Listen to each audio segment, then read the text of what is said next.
Hello friends, तो स्वागत है आप सभी का एसवेल ऑल अपडेट यूट्यूब चैनल पर। तो फ्रेंड्स, जैसा कि मैंने लास्ट वीडियो में आपको कहा था जिसमें हमने सिलेबस कवर करा था कि हम जो है विजयनगर साम्राज्य का जो भी आपका सिलेबस है उसको यूनिट बाय यूनिट जो है कवर करने वाले हैं। तो आज की जो हमारी वीडियो होने वाली है उसके अंदर हम आपका जो यूनिट 1 यानी इकाई 1 जिसके अंदर शाही पहचान का निर्माण यानी विजयनगर साम्राज्य ने किस तरीके से अपनी जो है शाही पहचान बनाई थी यानी रॉयल आइडेंटिटी बनाई थी, उसके बारे में जो है हम आज की इस वीडियो के अंदर देखने वाले हैं। यानी टोटली जो है या आज की जो वीडियो होने वाली है वो आप इस तरीके से समझ लीजिए कि आज की इस वीडियो के अंदर हम विजयनगर की यात्रा के लिए जाने वाले हैं। यानी आपको सिंपल इस सब्जेक्ट को कुछ इस तरीके से मैं आपको पढ़ाऊंगा कि आपको लगेगा ही नहीं बेसिकली आप हिस्ट्री पढ़ रहे हो। इसको मैं प्रॉपर आपको इस तरीके से बताऊंगा कि आप मतलब आप खुद ही विजयनगर जाके जस्ट उसको एक्सप्लोर कर रहे हो। तो आज की इस वीडियो के अंदर हम पूरा जो है आपका यूनिट 1 जो है खत्म कर देंगे। एंड आज की जो वीडियो होने वाली है वो दोनों लैंग्वेजेस में देखने को मिल जाएगी। आप लेफ्ट साइड पे देखोगे, देन यहाँ पे आपको हिंदी में नोट्स देखने को मिलेगा, और राइट साइड में आप देखोगे तो यहाँ पे आपको इंग्लिश मीडियम में नोट्स जो है वो सारे देखने को मिल जाएंगे। तो आइए बिना टाइम वेस्ट करे आज की वीडियो को स्टार्ट करते हैं। तो यूनिट का नाम आपने पढ़ ही लिया, यानी रॉयल आइडेंटिफिकेशन ऑफ विजयनगर के बारे में जो हम देखने वाले हैं। तो आइए आज की यूनिट को स्टार्ट करते हैं। एंड दोनों तरफ आप देख सकते हैं नोट्स आपको देखने को मिल जाएंगे। एंड अब जो है हम वीडियो को स्टार्ट करते हैं। एंड अब बात करते हैं, देखो सबसे पहले मैं एक बार नोट्स प्रॉपर सेट कर दूं, एंड इधर भी मैं आपको एक बार नोट्स इंग्लिश मीडियम के दिखा दूं ताकि वो स्टूडेंट्स भी जस्ट इसको रीड करते रहेंगे। तो सबसे पहले जो है विजयनगर साम्राज्य के परिचय के बारे में जानते हैं। यानी विजयनगर साम्राज्य बेसिकली था क्या, किसने इसको स्थापना करी, किस तरीके से इसकी स्थापना हुई, क्या राजधानी बना, किसने क्या करा, ओवरऑल जो है हम सारी चीजें इसके अंदर देखने वाले। तो सबसे पहले बात करें विजयनगर अंपायर, जो कि दक्षिण भारत का एक शक्तिशाली और समृद्ध साम्राज्य था। यानी विजयनगर साम्राज्य जो था वो साउथ इंडियन जो हमारा एरिया है यानी साउथ भारत का जो एरिया है वो काफी ज्यादा पॉपुलर जो उस समय का अंपायर था वो विजयनगर अंपायर था, जिसकी स्थापना जो है वो 1336 ईस्वी में हरियर और बुक्का नामक दो भाइयों ने की थी। यानी विजयनगर साम्राज्य की जो स्थापना थी उसकी स्थापना हरियर और बुक्का नाम के दो भाइयों ने की थी, और इसकी राजधानी जो बनाई गई थी वो थी हम्पी। यानी विजयनगर साम्राज्य जो था वो बेसिकली काफी ज्यादा स्ट्रांग था। यानी जो विजयनगर साम्राज्य का जो ये नाम विजयनगर पड़ा उसके पीछे का लॉजिक ही यही था कि यानी विजयों का शहर, यानी ऐसा शहर या ऐसे सिटी जहाँ पे मतलब उनको कोई हरा ना सके, ऐसे साम्राज्य की स्थापना जो है करी गई थी। और इसी साम्राज्य का नाम जो है हरियर और बुक्का ने विजयनगर साम्राज्य जो है रखा था, और इन्होंने जो है अपनी राजधानी हम्पी में बनाई थी।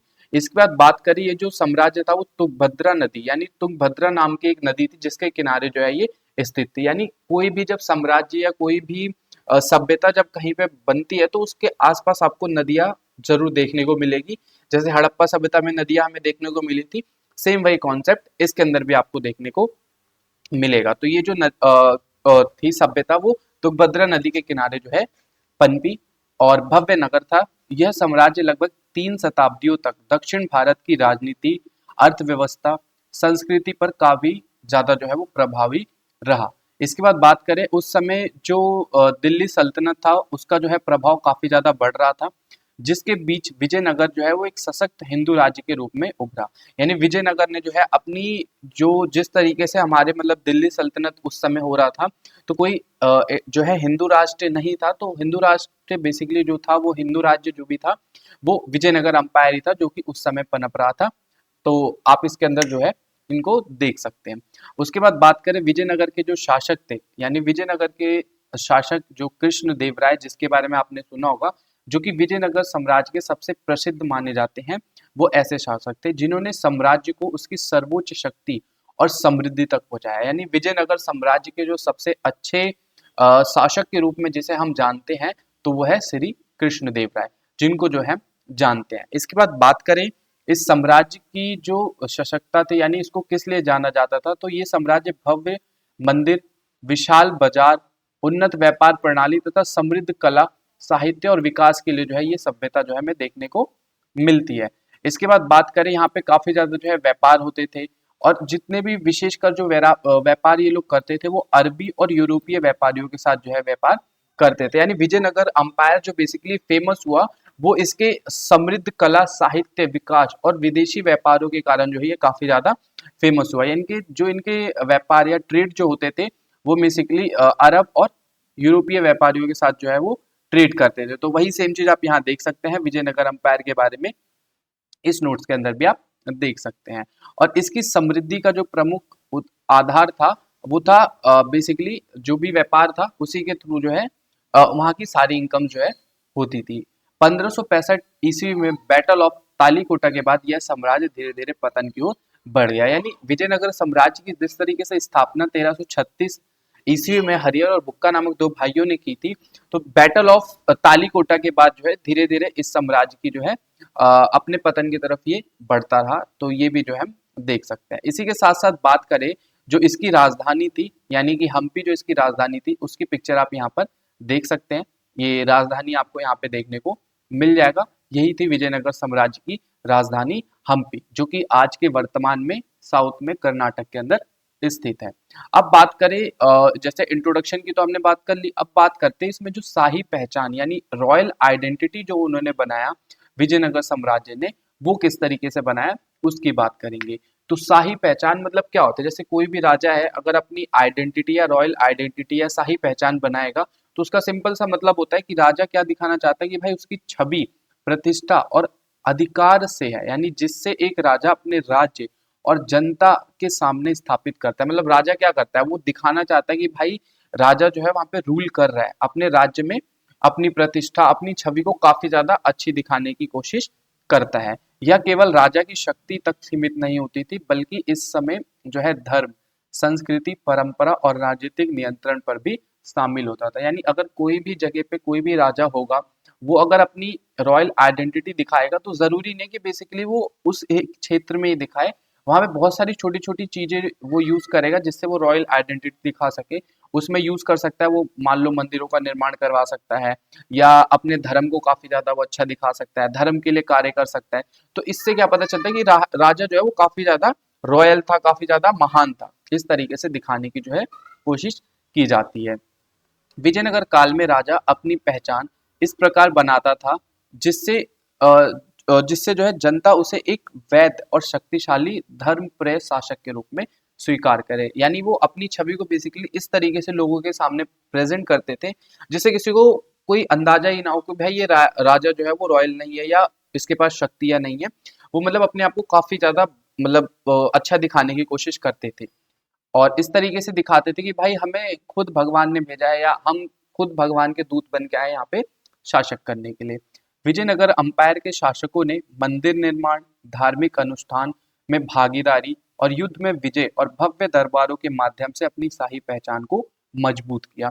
यानी इन्होंने क्या करा, अपनी शाही पहचान यानी रॉयल आइडेंटिटी दिखाने के लिए इन्होंने क्या करा, मंदिरों का निर्माण करवाया और इसी के साथ साथ यहाँ पे क्या करा, इन्होंने युद्ध में भी विजय प्राप्त करी, भव्य दरबार लगाए, जितने भी धार्मिक अनुष्ठान होते थे वो भी इन्होंने करा, जिससे ये क्या करते थे, अपनी शाही पहचान को जो है काफी अच्छे से लोगों के सामने प्रेजेंट करते थे। तो यही एक माध्यम था जिससे राजा अपनी सत्ता को स्थिर और प्रभावशाली बनाने का कार्य करता था। यानी कोई भी राजा जो था वो अपने आप को रॉयल दिखाने के लिए इन्हीं सारी चीजों का जो है वो प्रयोग करता था। अब बात करते हैं राजशाही की अवधारणा यानी कॉन्सेप्ट ऑफ किंगशिप। यानी जो भी राजा जो होता है वो किस तरीके से राजशाही की करता है, किस तरीके से राज करता है, उसके बारे में बात करें तो विजयनगर में राजशाही केवल प्रशासनिक व्यवस्था नहीं थी बल्कि यह धार्मिक और सामाजिक विश्वास को गहराई से जोड़ती थी। राजा केवल एक शासक नहीं था बल्कि भगवान का प्रतिनिधि माना जाता था। यानी राजा को इस तरीके से दिखाया जाता था कि भाई वो केवल एक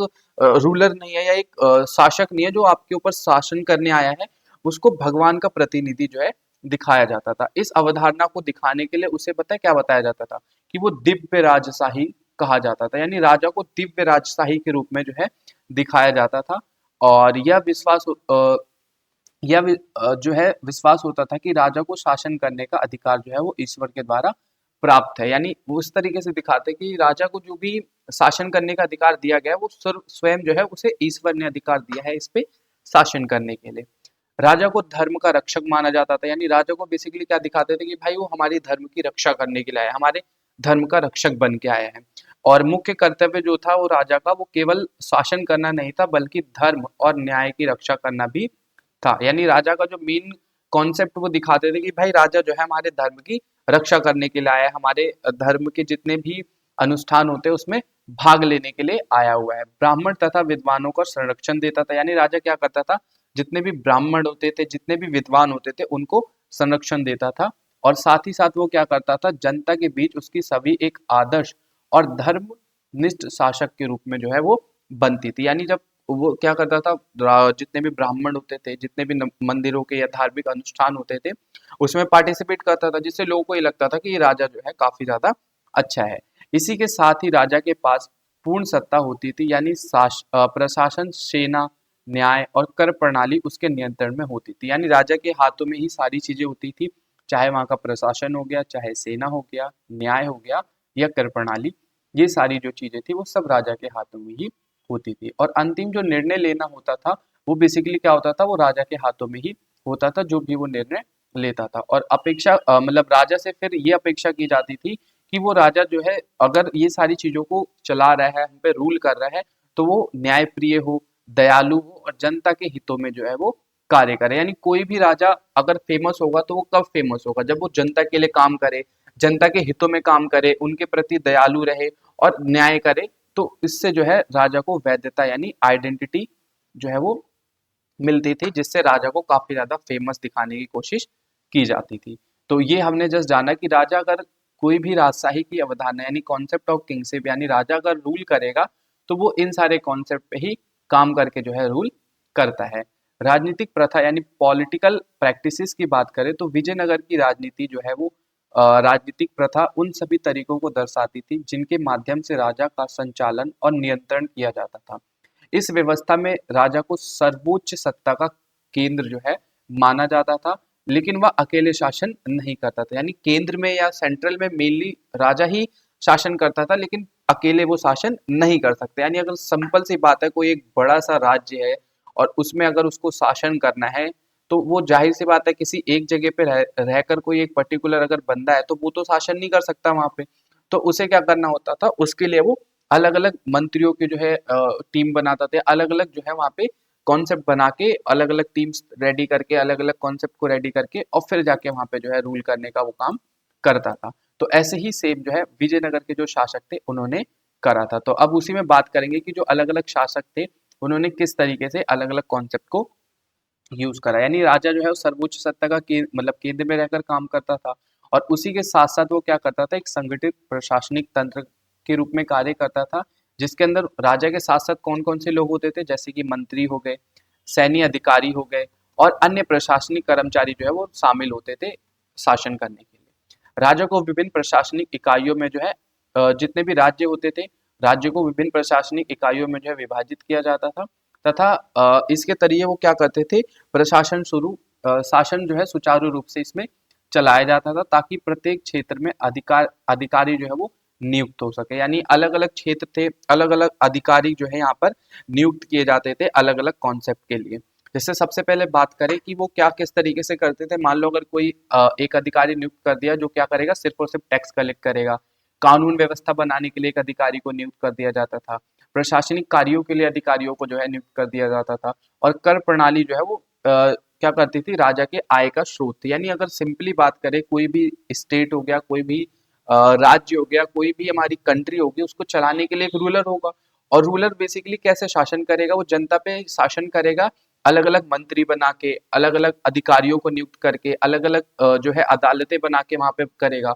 और उसके बाद जो भी लोग वो हायर करेगा उस अदालत में, तो उनको पे आउट करने के लिए क्या करेगा, वो जनता पे अलग अलग तरीके से टैक्स लेगा। क्योंकि जाहिर सी बात है, वो आपको सुरक्षा दे रहा है, आपको सर्विस प्रोवाइड कर रहा है, देन उसके ऊपर आपसे वो टैक्स लेगा। और उसी टैक्स को कलेक्ट करके वो जो है अपना शासन जो है चलाता था। और राजा का जो मुख्य आय का स्रोत था वो कर प्रणाली यानी टैक्स ही था, जिससे सेना और प्रशासन को चलाया जाता था। यानी कोई भी सेना या प्रशासन तभी चल सकती है जब उस स्टेट या उस राज्य में जो है कर प्रणाली हो, या अच्छे से जो है टैक्स जो लिया जा सके। क्योंकि बिना पैसे के तो भाई जाहिर सी बात है कोई आपके पास काम तो करने वाला नहीं है। तो इस तरीके से वो जो है सारी व्यवस्थाओं को बनाने का काम करता था। तो अब हम बात करें इसमें राज्य को क्या करता था, वो विभिन्न प्रशासनिक इकाइयों में डिवाइड कर देता था, ताकि शासन जो है सुचारू रूप से चल सके। प्रत्येक क्षेत्र में जो है वो अधिकारी को नियुक्त करता था। ठीक है, ये सारे पॉइंट्स तो हमने उसमें देख ही लिए। तो अलग अलग अधिकारी को जो है वो नियुक्त करता था, और साथ ही साथ क्या करता था, वो सैन्य संगठन भी बनाता था और राजनीतिक व्यवस्थाओं को महत्वपूर्ण भाग लेने के लिए काम करता था। विजयनगर की शक्ति उसकी सेना पर आधारित थी, यानी जितने भी विजयनगर के जो अ, राजा थे उनकी जो मेन शक्ति जो थी या मेन जो कॉन्सेप्ट था या जिस तरीके से उन्होंने अपने सारे युद्ध को जीता, तो वो उनकी सेना थी। इसलिए युद्ध की तैयारी और सैन्य संगठन पर विशेष ध्यान दिया जाता था। इसी के साथ राजा ने अपने अधिकारियों और नायकों पर निगरानी रखता, ताकि विद्रोह के लिए वो मतलब ऐसा ना हो जाए कि भाई कोई विद्रोह ही कर दे राजा के प्रति, तो वो जितने भी सेना और सेना नायक को रखता था उन सब पे भी निगरानी रखने का कार्य जो है वो राजा करता था। और अब बात करेंगे हम नायक व्यवस्था यानी जो नायक सिस्टम थी, तो वो किस तरीके से काम करती थी। नायक सिस्टम की बात करेंगे तो विजयनगर साम्राज्य में सबसे ज्यादा जो फेमस हुआ वो नायक सिस्टम ही था, तो उसके बारे में भी हम बात करेंगे। नायक सिस्टम की बात करें तो नायक व्यवस्था जो थी वो विजयनगर प्रशासन की सबसे महत्वपूर्ण विशेषताओं में से एक थी। इस व्यवस्था के अंतर्गत क्या करता था, राजा अपने विशेषणीय अधिकारियों को क्या करता था, भूमि प्रदान करता था, जिन्हें नायक कहा जाता था या अमर नायक के रूप में हम इन्हें जानते हैं। यानी राजा क्या करता था, कुछ अधिकारियों को नियुक्त करता था और उन्हें क्या करता था, कुछ कुछ जगह की थोड़ी थोड़ी भूमि जो है वो प्रदान कर देता था, जिससे वो क्या करे, उस पे लोगों से मतलब खेती करवाए, और उस पे खेती करवाने के बाद जो पैसा मिलता था वो उससे अपने सैन्य अधिकारियों को मैनेजमेंट करने का सारा काम करता था। तो जो नायक व्यवस्था थी उनको जो है हम या तो नायक या अमर नायक के रूप में जानते हैं। इन नायकों का कार्य क्या था कि वो अपने क्षेत्रों का प्रशासन संभालते थे और युद्ध के समय राजा को सैन्य सहायता भी प्रदान करते थे। यानी ये क्या करते थे, जब भी अपने क्षेत्र को जहाँ पे इनको जमीनें दी गई वहां पे तो ये संभालते ही थे, और साथ ही साथ अगर कभी मान लो युद्ध हो जाए तो वो राजा को सैन्य शक्ति भी प्रोवाइड करने का काम करते थे। नायक क्या करते थे, अपने क्षेत्रों से जो है वो कर वसूलते थे यानी टैक्स लेते थे, और उससे अपनी सेना तथा प्रशासन का खर्च चलाते थे। वे स्थानीय स्तर पर काफी शक्तिशाली होते थे और कुछ हद तक वे स्वसत्ता भी प्राप्त कर लेते थे, ताकि वे पूरे तरह से स्वतंत्र नहीं थे बल्कि वे राजा के प्रति वफादार रहना होता था। यानी मतलब कुछ जगह पे तो वो क्या करते थे, खुद की सत्ता तो चला लेते थे, लेकिन उन्हें जो है पूरी तरीके से स्वतंत्रता नहीं दी जाती थी। यानी अगर आप किसी को पूरे तरीके से फ्रीडम दे दोगे तो वो क्या करेगा, उस फ्रीडम का गलत फायदा उठा लेगा। तो राजा इन सारी चीजों का ध्यान रखता था कि उन्हें अगर भाई पूरी स्वसत्ता दी गई है तो उसके लिए वो निगरानी भी रखता था। यानी पूरे तरीके से आपको फ्रीडम नहीं दी गई है, आपको राजा के प्रति भी जो है अपनी वफादारी दिखानी पड़ेगी और राजा के अंडर में रह के ही आपको काम करना पड़ेगा। तो ये था हमारा नायक सिस्टम। अब बात करें, यह व्यवस्था जो है वो प्रशासन को काफी ज्यादा प्रभावी बनाती थी, क्योंकि राजा को हर छोटे क्षेत्र को सीधा नियंत्रित करने की आवश्यकता नहीं होती थी। मतलब इससे क्या होता था कि हर जितने भी छोटे छोटे स्टेट थे जहाँ पे नायक हायर किए गए थे तो वो वहां पे हैंडल कर लेते थे। तो इससे हर छोटे छोटे स्टेट में जो है राजा को देखने की जरूरत नहीं पड़ती थी, वो डायरेक्ट उन्हीं से अपनी रिपोर्ट्स ले लेता था कि भाई हाँ यहाँ पे जो भी कर टैक्स जितना भी टैक्स मिला है तो कैसा है कैसा नहीं, यहाँ पे किस तरीके से सारी व्यवस्थाएं चल रही है, लोग ठीक है नहीं, वगैरह वगैरह जितनी भी चीजें थी, तो वो नायक लोग ही राजा को रिपोर्ट दे देते थे। लेकिन इसी के साथ साथ इसमें एक कमजोरियां भी थी, क्योंकि अधिक अधिक शक्ति मिलने पर नायक जो है वो कभी कभी विद्रोह भी कर सकते थे और केंद्र की सत्ता को चुनौती दे सकते थे। यानी जैसे हमारे पास है इंडिया के कॉन्स्टिट्यूशन में कि भाई कुछ हमारे पास जो रूल्स है रेगुलेशन है वो सेंट्रल गवर्नमेंट के पास है, कुछ पावर जो है वो सेंट्रल गवर्नमेंट को दी गई है, और कुछ पावर जो है वो स्टेट गवर्नमेंट को दी गई है। लेकिन सबसे ज्यादा जो पावर्स है या शक्ति है वो किसके पास है, तो सेंट्रल गवर्नमेंट के पास है।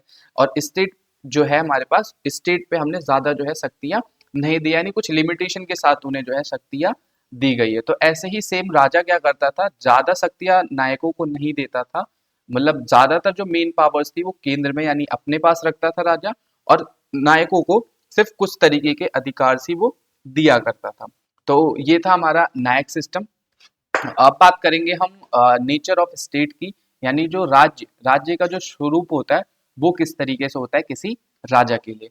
तो इसमें हम बात करें किसी भी राजा के लिए जो उसके राज्य का स्वरूप होगा वो किस तरीके से इंपॉर्टेंट रखता है। तो विजयनगर साम्राज्य का राज्य स्वरूप ना तो पूरी तरह से केंद्रीकृत था और ना ही पूरी तरह से विकेंद्रीकृत, यानी मतलब ना तो वो सेंट्रल में ही था और ना ही पूरी तरीके से उन्होंने स्टेट में ही दे रखा था, बल्कि यह दोनों का एक मिश्रण था।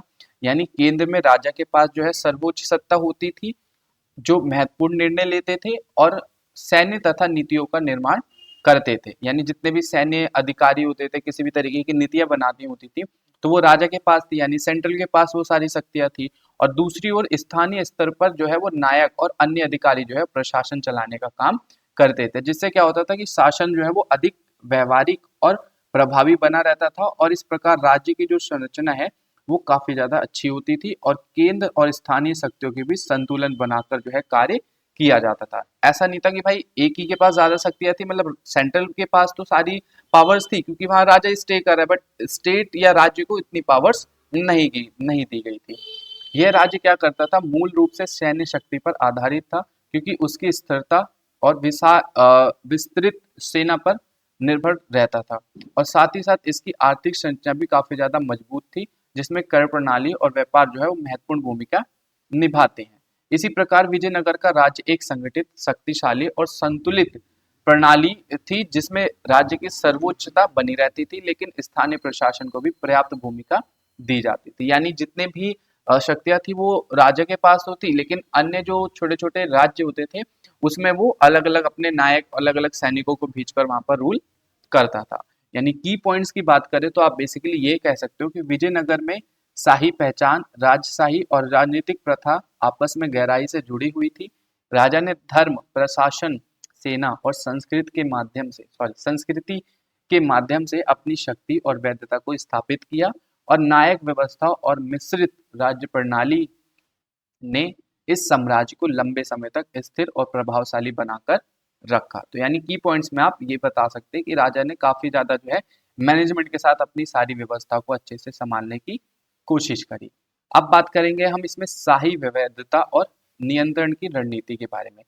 यानी जो royal legislative and control strategies की बात करें, यानी राजा किस तरीके से लोगों पे अपना कंट्रोल करता था या किस तरीके से शाही वैधता पर नियंत्रण रखता था, उसके बारे में। शाही वैधता यानी रॉयल लेजिस्लेटिविटी का अर्थ वह स्वीकृति और विश्वास है जो जनता को अपने शासक के प्रति रखनी होती थी। जब जनता यह मान लेता कि राजा सही है, योग्य है और न्यायपूर्ण है, और उसकी सत्ता को वैध माना जाता था। यानी जब जनता को ये हो जाए कि भाई राजा जो है वो सही है, इस पद पर बैठने के लिए योग्य है, न्यायपूर्ण है, तब जाकर जो है उसकी सत्ता को वैध माना जाता था। वही नियंत्रण की रणनीति की बात करें तो वह बहुत सारे तरीकों का प्रयोग करता था, यानी जिसके माध्यम से राजा क्या करता था, अपने राज्य, अधिकारी और जनता पर नियंत्रण बनाए रखता था। विजयनगर एम्पायर के शासक ने अपनी सत्ता को मजबूत और स्थिर बनाए रखने के लिए कई प्रभावी उपाय जो है अपनाए थे। यानी शाही वैधता बनाने के लिए विजयनगर के जो शासक थे उन्होंने कई सारे कॉन्सेप्ट को अपनाया था। उन्हीं में से कुछ की हम बात करेंगे। तो सबसे पहला और सबसे महत्वपूर्ण जो था, उन्होंने अपनी रॉयल लेजिस्लेटिविटी बनाने के लिए उन्होंने क्या करा, धर्म के माध्यम से उन्होंने अपनी वैधता दिखाने की कोशिश करी। यानी राजा ने क्या करा, अपने आप को अच्छा दिखाने के लिए क्या करा, धर्म के नाम से उन्होंने मतलब जैसे मंदिरों का निर्माण करवाया, और जितने भी मंदिरों थे उनका संरक्षण भी जो है वो करवाते थे। साथ ही साथ उन्होंने वास्तुकला और भव्य निर्माण भी जो है करवाए। सैन्य शक्ति और युद्ध में भी काफी ज्यादा उन्होंने फोकस करा, यानी सैन्य शक्ति को काफी ज्यादा मजबूत करा, जिसके अंदर आप नायक सिस्टम बता सकते हैं, नायक प्रणाली भी काफी ज्यादा जो थी, और नायक व्यवस्था के माध्यम से भी उन्होंने अपने आप को शाही दिखाने की कोशिश करी। यानी राजा बहुत सारे जो है स्ट्रेटजीज को जो है फॉलो करता था अपनी शाही वैधता दिखाने के लिए। तो उन्हीं में से आप किस जो है इन सारे का बता सकते हैं। सेम इसी तरीके से डायग्राम आप अपने एग्जाम में भी बना के और इसके बारे में आप एक्सप्लेन कर सकते हैं। तो ये सारे नोट्स जो है आपको मिल जाएंगे, तो आप नोट्स के लिए हमारे टेलीग्राम चैनल को ज्वाइन कर सकते हैं। एंड अगर वीडियो अच्छी लगे और वीडियो को आप एंड तक देखना, डेफिनेटली आपको ये पूरा कॉन्सेप्ट क्लियर हो जाएगा। और अगर किसी भी तरीके का आपको डाउट होगा तो आप हमें कमेंट बॉक्स में कमेंट करके पूछ सकते हैं, और आपको ये नोट्स हमारे टेलीग्राम चैनल पर मिल जाएंगे, और जल्द ही इसके इंपॉर्टेंट क्वेश्चंस भी आपको देखने को मिल जाएंगे। तो अब बात करते हैं कि जो भी वैधता के अलग अलग जो शाही वैधता वो दिखाता था, तो उसमें जो अलग अलग तरीके वो प्रयोग करता था उन्हीं को डिटेल में हम देखेंगे। तो सबसे पहला जो था वो था धर्म के माध्यम से। यानी वो क्या करता था, थ्रू द रिलीजन के थ्रू क्या करता था, विजयनगर के शासक धर्म को अपनी वैधता का सबसे महत्वपूर्ण आधार जो है उन्होंने बनाया। राजा को धर्म रक्षक और भगवान का प्रतिनिधि जो है माना जाता था। राजा क्या करता था, मंदिरों का निर्माण करवाता था, धार्मिक अनुष्ठान करता था, और जितने भी अनुष्ठान होते थे, धार्मिक पूजा पाठ होता था, उन सभी में वो भाग लेता था। और साथ ही साथ वो क्या करता था, जो भी ब्राह्मण होते थे उनको दान देता था। इससे जनता के बीच में यह विश्वास बन जाता था कि राजा जो है वो ईश्वर के द्वारा जो है वो चुना गया है, और उसका जो शासन है वो धार्मिक रूप से उचित है। यानी वो इस तरीके से अपने आप को दिखाता था कि भाई मैं जो भी शासन कर रहा हूँ वो सही है, और राजा जो शासन कर रहा है वो इस शासन को करने के लिए उचित है, और ईश्वर के द्वारा जो है उसको चुना गया है। तो इस प्रकार धर्म ने राजा की छवि को मजबूत किया और उसे जनता का समर्थन भी प्राप्त हुआ। इसी के साथ-साथ वास्तुकला और भव्य जो है निर्माण भी उनके द्वारा करवाए गए। यानी शासक ने अपनी शक्ति और प्रतिष्ठा दिखाने के लिए क्या करा, विशाल मंदिर, महल और किलों का निर्माण करवाया।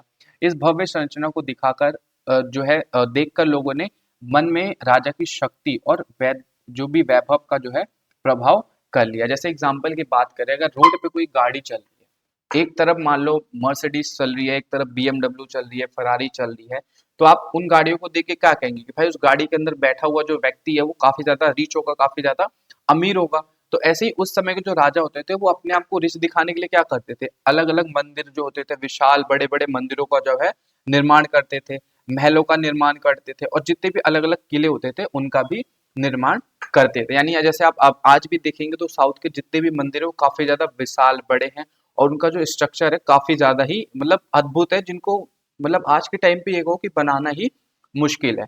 तो इन्हीं सारी चीजों का जो है वो प्रयोग करते थे। यानी वास्तुकला के नाम पे भी जो है राजा अपनी वैधता को दिखाने का काम करते थे। और इसी के साथ साथ जो है वो सैन्य युद्ध और शक्ति और विजय को भी जो है वो प्राप्त करते थे।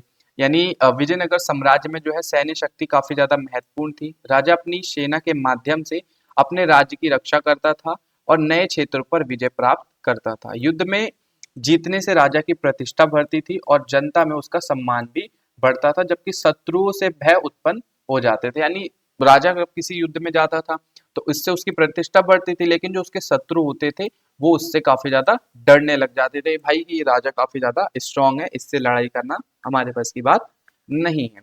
इससे राजा का नियंत्रण जो है मजबूत होता था और उसकी सत्ता को चुनौती देना काफी ज्यादा कठिन हो जाता था किसी भी दूसरे स्टेट के लिए या किसी दूसरे राज्य के लिए।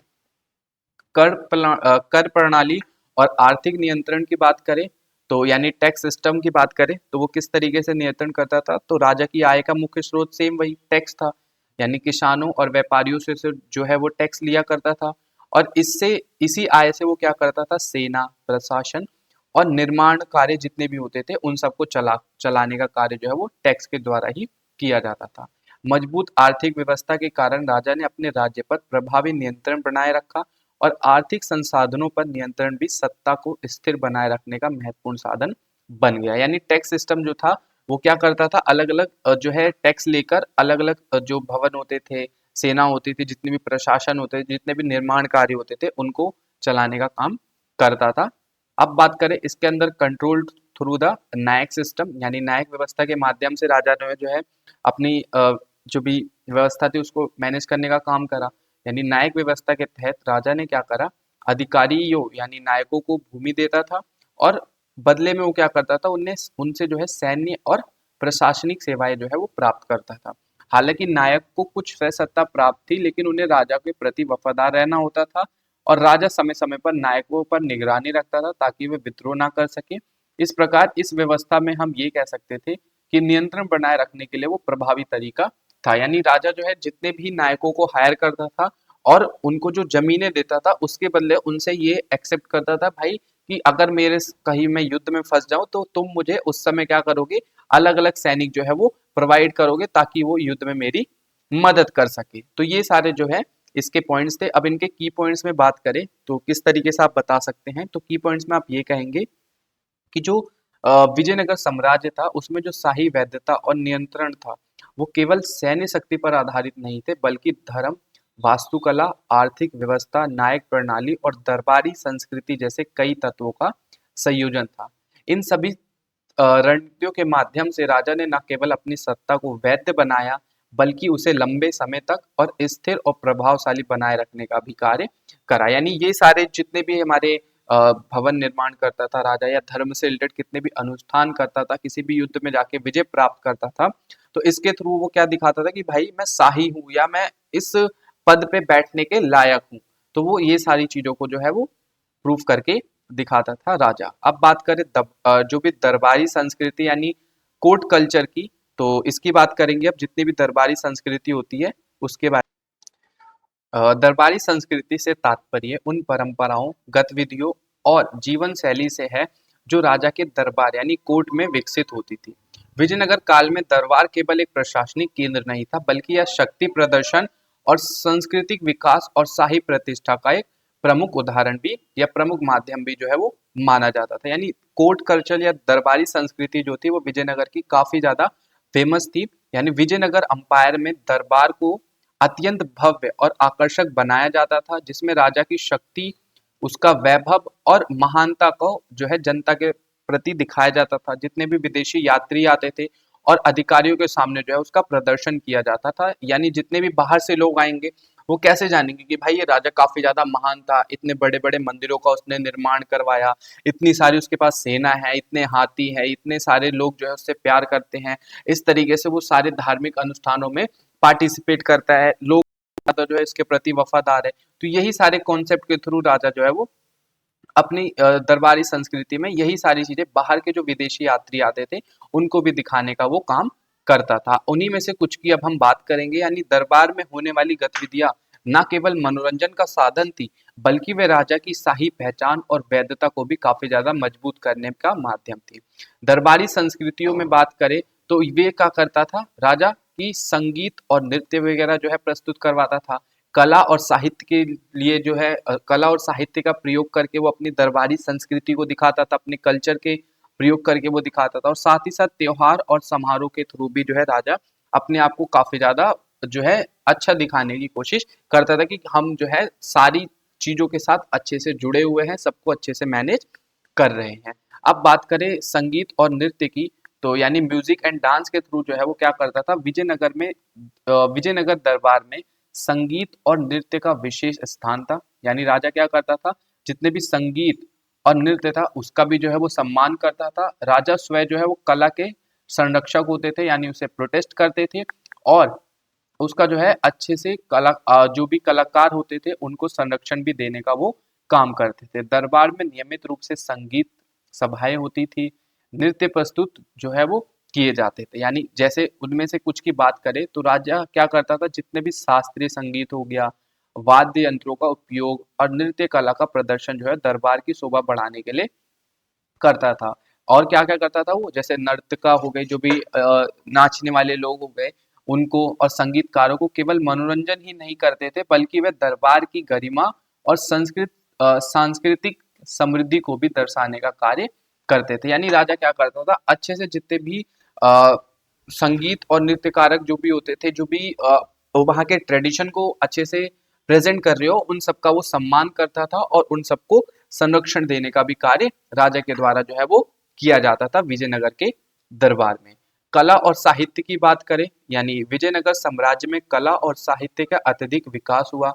राजा ने विद्वान, कवियों और कलाकारों को संरक्षण प्रदान करता था और दरबार में कई महान कवि और लेखक उपस्थित रहते थे, जो विभिन्न भाषाओं में साहित्य की रचना करते थे। यानी अलग अलग लेखकों को भी उन्होंने संरक्षण दिया अपने दरबार में, जितने विद्वान लोग थे उनको भी संरक्षण दिया। उन्हीं में से आपको एक स्टोरी याद होगी तेनाली रामा के बारे में, जो कि विजयनगर दरबार में राजा के लिए काफी ज्यादा इंपॉर्टेंट रोल निभाता था, क्योंकि वो विद्वान था, राजा की हर स्ट्रेटेजीज में वो मदद करता था। तो इसीलिए जो है विजयनगर साम्राज्य जो है काफी ज्यादा फला फूला। मंदिर की मूर्ति कला, चित्रकला और वास्तुकला इस कला के उत्कृष्ट उदाहरण है। और साहित्य में धार्मिक ग्रंथ, काव्य और ऐतिहासिक विवरण लिखे जाते थे, जो उस समय की संस्कृति और समाज को दर्शाने का काम करती थी। यानी अलग अलग साहित्य ग्रंथ जो है, काव्य वगैरह लिखे जाते थे, जिससे हमें ये पता चलता है कि उस समय की जो संस्कृति थी वो कितनी ज्यादा अच्छी थी, किस तरीके से राजा सभी चीजों को संरक्षण देता था। त्योहार और समारोह की बात करें तो विजयनगर दरबार में त्योहार और सार्वजनिक समारोह अत्यंत भव्य तरीके से मनाए जाते थे। यह केवल धार्मिक उत्सव नहीं थे, बल्कि शक्ति प्रदर्शन और शाही प्रतिष्ठा को भी दिखाने का एक माध्यम थी। सबसे प्रसिद्ध जो त्योहार विजयनगर में मनाया जाता था वो था महानवमी यानी दशहरा, जिसमें राजा विशेष रूप से दरबार को सजाकर लोगों को आमंत्रित करता था और काफी ज्यादा अच्छे से सारी चीजों को सेलिब्रेट करता था। बाहर के विदेशी यात्रियों को बुलाता भी था और उनको भी अपनी भव्यता दिखाने का कार्य करता था। और साथ ही साथ वो क्या करता था, जितने भी सैन्य प्रदर्शन थे उसको करता था और जनता के सामने अपनी शक्ति और समृद्धि का भी जो है वो प्रदर्शन करता था। अब ओवरऑल निष्कर्ष यानी कंक्लूजन की बात करें तो ऊपर के तो सारे पॉइंट्स में हमने देखा कि राजा किस तरीके से अपने आप को शाही दिखाने का कार्य करता था। दरबारी संस्कृति यानी जो कोर्ट कल्चर था उसमें वो संगीत और नृत्य जो है कला का प्रयोग करता था। कला और साहित्य के थ्रू जो है अपने आप को अच्छा दिखाने की कोशिश करता था। जितने भी अलग अलग फेस्टिवल थे, त्योहार थे, उनको भी जो है वो अच्छे से मनाने का कार्य करता था। ओवरऑल कंक्लूजन की बात करें तो विजयनगर अंपायर में शाही पहचान का निर्माण एक अ, बहुयामी यानी मल्टी डायमेंशनल प्रक्रिया थी, जिसमें राजशाही, राजनीतिक प्रथा, धार्मिक मान्यता और सैन्य शक्ति जो है वो सांस्कृतिक गतिविधियां सभी एक महत्वपूर्ण योगदान देते थे। राजा को केवल एक शासक के रूप में नहीं बल्कि भगवान के प्रतिनिधि और धर्म के रक्षक के रूप में प्रस्तुत किया गया था, जिससे उसकी वैधता मजबूत हो सके और न्यायिक व्यवस्था जैसी प्रशासनिक प्रणालियों के माध्यम से राजा को प्रभावी ढंग से संचालित किया गया था सॉरी राज्य को प्रभावी ढंग से संचालित किया गया था और स्थानीय स्तर पर इस पे नियंत्रण भी बनाए रखने का कार्य राजा के द्वारा किया जाता था। और इसी के साथ साथ उसने मंदिर निर्माण, भव्य वास्तुकला, युद्ध विजय और कर प्रणाली ने राजा की शक्ति और प्रतिष्ठा को और अधिक सुदृढ़ किया। दरबारी संस्कृति जिसके अंतर्गत संगीत, नृत्य, कला, साहित्य, त्योहार आदि जो है वो शामिल थे, जिसने राजा की छवि को सांस्कृतिक रूप से समृद्धि और प्रभावशाली बनाने का भी कार्य करा। यानी इस प्रकार हम ये कह सकते हैं कि राज्य एक संतुलित प्रणाली का उदाहरण थी। यह केंद्रीकरण विकेंद्रीकरण दोनों का समन्वय देखने को मिलता है। अतः इन सभी तत्वों के संयुक्त प्रभाव से विजयनगर के शासक ने अपनी शाही पहचान को केवल स्थापित ही किया बल्कि उसे लंबे समय तक स्थिर और प्रभावशाली बनाए रखने का भी कार्य करा। यानी जो विजयनगर के शासक होते थे वो क्या करते थे, कला, संस्कृत, साहित्य, नायक प्रणाली इन सभी का प्रयोग करके राज्य को काफी अच्छे से हैंडल करके चलाते थे। जितनी भी जो पावर्स थी उनको अच्छे से लोगों के बीच में डिवाइड किया गया था। केंद्र की सत्ता थी यानी केंद्र में राजा रहकर जितने भी अलग अलग स्टेट होते थे छोटे बड़े उन सभी पर जो है वो शासन करता था और अच्छे से सारी सिस्टम को मैनेजमेंट करके चलाया जाता था। तो फ्रेंड्स ये था हमारा आज का चैप्टर विजयनगर से रिलेटेड यूनिट फर्स्ट, जिसके अंदर जो है हमने अपना फर्स्ट यूनिट कंप्लीट कर लिया है। तो मिलते हैं आपसे अपनी अगली वीडियो में। तो वीडियो में आगे बढ़ने से पहले आपसे यही बोलना चाहूँगा कि अगर आपको वीडियो अच्छी लगी हो तो प्लीज़ वीडियो को लाइक करना एंड चैनल पे नए आए हो तो प्लीज़ चैनल को सब्सक्राइब करना। एंड अगर आपको वीडियो अच्छी लगे तो वीडियो को अपने फ्रेंड्स तक शेयर ज़रूर करना। एंड अगर आपको किसी भी तरीके की बैकग्राउंड नॉइस हुई हो, किसी भी तरीके की प्रॉब्लम्स हुई हो तो उसके लिए मैं आपसे माफ़ी चाहूँगा। अगर आपका किसी भी तरीके का डाउट होगा तो आप डेफिनेटली हमें नीचे कमेंट बॉक्स में कमेंट करके पूछ सकते हैं। तो और इसका अगर आपको नोट्स चाहिए होगा तो ये नोट्स आपको हमारे टेलीग्राम चैनल पर देखने को मिल जाएगा। तो मिलते हैं आपसे अपनी अगली वीडियो में। Thanks for watching, meet you on next video. And अगर किसी भी तरीके की डिस्टर्बेंस हुई होगी तो उसके लिए मैं माफ़ी चाहूँगा। एक्चुअली कुछ अभी थोड़ा नया सेटअप करा है तो इस वजह से ही कुछ दिक्कतें अगर हो रही होंगी तो उसके लिए मैं आपसे सॉरी बोलना चाहूँगा। बाकी मिलते हैं आपसे अपनी अगली वीडियो में। Thanks for watching, meet you on next video.